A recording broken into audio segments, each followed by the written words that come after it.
Vishwanath and sons cinema കണ്ടു. സൂര്യയുടെ കറുപ്പിന് ശേഷം ഇറങ്ങുന്നൊരു സിനിമ എന്ന രീതിയിലാണ് വിശ്വനാഥ് ആൻഡ് സൺസ് നമ്മുടെ മുന്നിലോട്ട് വന്നത്. പക്ഷേ ഞാൻ ഈ പടം കാണാനുള്ള എൻ്റെ ഒരു മെയിൻ ഫാക്ടർ എന്താണെന്ന് വെച്ചിട്ടുണ്ടെങ്കിൽ അതിലെ സംവിധായകൻ വെങ്കി അറ്റ്ലൂരി എന്ന സംവിധായകനായിരുന്നു എൻ്റെ ഒരു ഇത്. ഈ സിനിമ കാണണമെന്ന് എനിക്ക് തോന്നിയതും ആ ഒരു ഇതിലാണ്.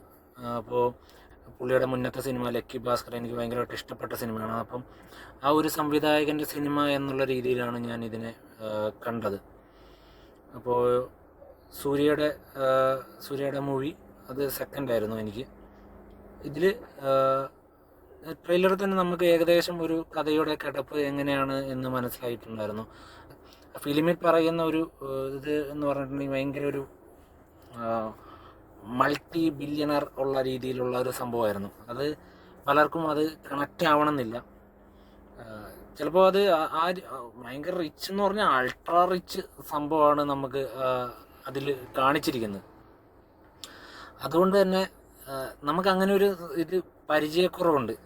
ആ ഒരു ഇതിലോട്ടുള്ള അൾട്രാ റിച്ച് പരിപാടികളുടെ പരിചയക്കുറവ് പലർക്കും ഉണ്ട്. അപ്പോൾ അത് വെച്ചിട്ട് നമ്മളൊരു സിനിമ കാണുകയാണ്. ഒരു കൊട്ടാരം പോലത്തെ വീട്. അപ്പോൾ നമുക്ക് ട്രെയിലറിലുള്ള കുറച്ച് കാര്യങ്ങൾ ഇപ്പോൾ പറയാം. ഒരു 40+ ആയിട്ടുള്ള ഒരു നായകൻ്റെ അമ്മ. അപ്പോൾ നായകനൊരു കുട്ടിയെ ദത്തെടുക്കുന്നില്ല, അതിന് പറയുന്നൊരു പേരുണ്ട്. സർഗസി വഴി ഒരു കുട്ടി ഉണ്ടാകുന്നു.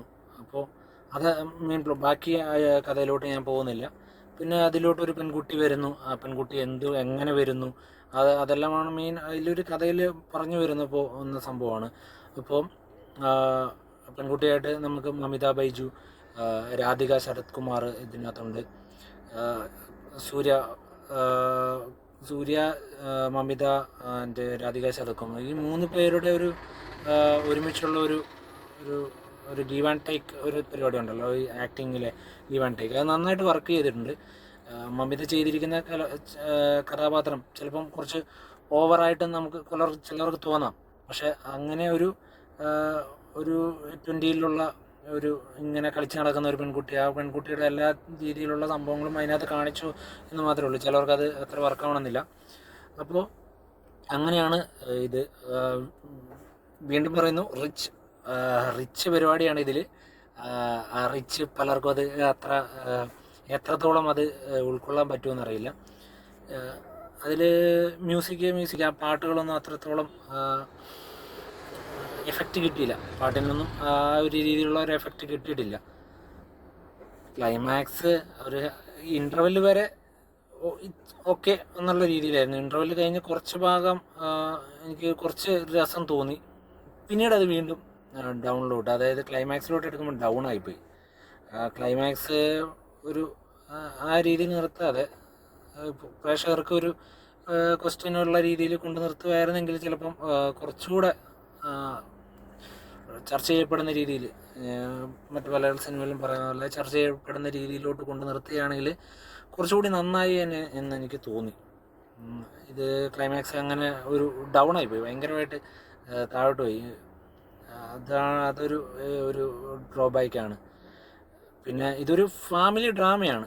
മെയിനായിട്ട് കാണാൻ പോകുന്നവർക്ക് ഒരു ഫാമിലി ഡ്രാമയാണ്. നിങ്ങളൊരു വലിയ ഒരു സംഭവം പ്രതീക്ഷിച്ച് പോകരുത്.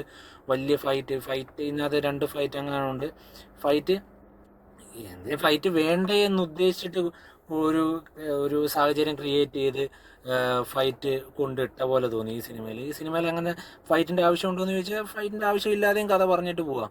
പക്ഷേ എന്തെങ്കിലും ഒരു മസാല പരിപാടികളെല്ലാം വേണ്ടേ എന്ന് ഉദ്ദേശിച്ചിട്ട് ഒരു 2 ഫൈറ്റ് അതിനായിട്ടുള്ളൊരു സാഹചര്യം ക്രിയേറ്റ് ചെയ്തു. അങ്ങനെ ഒരു ഫൈറ്റിലോട്ട് കൊണ്ടെത്തിക്കുകയാണ് ഇതിനകത്തിപ്പോൾ ചെയ്തിട്ടുള്ളത്. കഥാതന്തുവൊക്കെ നല്ലതായിരുന്നു. പക്ഷേ പറഞ്ഞു പോകുന്ന രീതി അതൊരു അത്ര ഇതായിട്ടില്ല. പിന്നെ മദർ സൺ ആ കണക്ഷൻ അതൊക്കെ നല്ല രീതിയിൽ വർക്കൗട്ട് ആയിട്ടുണ്ട്. അപ്പോൾ ഓഫ് കോഴ്സ് സൂര്യൻ്റെ ബെസ്റ്റ് പടം എന്നൊന്നും പറയാൻ പറ്റില്ല. സൂര്യയുടെ ഇത് നീറ്റായിട്ട് ചെയ്തിട്ടുണ്ട്. മമിത നീറ്റായിട്ട് ചെയ്തിട്ടുണ്ട്. രാധിക ശരത് കുമാർ നീറ്റായിട്ട് ചെയ്തിട്ടുണ്ട്. പക്ഷേ രാധിക ശരത് കുമാറിൻ്റെ ഒക്കെ മേക്കപ്പ് എനിക്ക് അത്ര ഒരു ഇഷ്ടപ്പെട്ടില്ല. പിന്നെ റിച്ച് ലൈഫിൽ രാധിക ശരത് കുമാർ റിച്ച്നെസ് കാണിച്ചിട്ടുണ്ടോ എന്ന് ചോദിച്ചാലും അത് എനിക്ക് എത്രത്തോളം ഒരു എഫക്റ്റായിട്ട് തോന്നിയില്ല. പിന്നെ ഉള്ളത് നമ്മുടെ KGF-ലെ എല്ലാം KGF-ലെ നായിക, KGF-ലുണ്ടായിരുന്ന രവീണ തൻഡോൺ എന്ന് പറഞ്ഞിട്ടുള്ള നായിക, അവരും ഈ സിനിമയിൽ ഒരു കഥാപാത്രമായിട്ടുണ്ട്. അപ്പോൾ എനിക്കും അവരുടെ ഒരു കഥാപാത്രത്തിന് അത്രത്തോളം ഒരു ഇമ്പാക്റ്റ് കൊടുക്കാനോ അങ്ങനെ ഒരു എഫക്റ്റ് കിട്ടുന്നില്ല. അല്ലെങ്കിൽ ഈ കഥ ഉണ്ടാവാനായിട്ടുള്ള ഒരു അത് എന്താണെന്ന് ഞാൻ പറയുന്നില്ല. പക്ഷെ അത് എത്രത്തോളം പ്രേക്ഷകരിലോട്ട് എത്തിക്കാൻ വേണ്ടി ഈ കഥയിൽ സംവിധായകനും അത് സഹായിച്ചിട്ടില്ല. എനിവേ അതൊരു വൺ ടൈം വാച്ചബിൾ ഒരു ഫാമിലി ഡ്രാമ മൂവിയാണ്.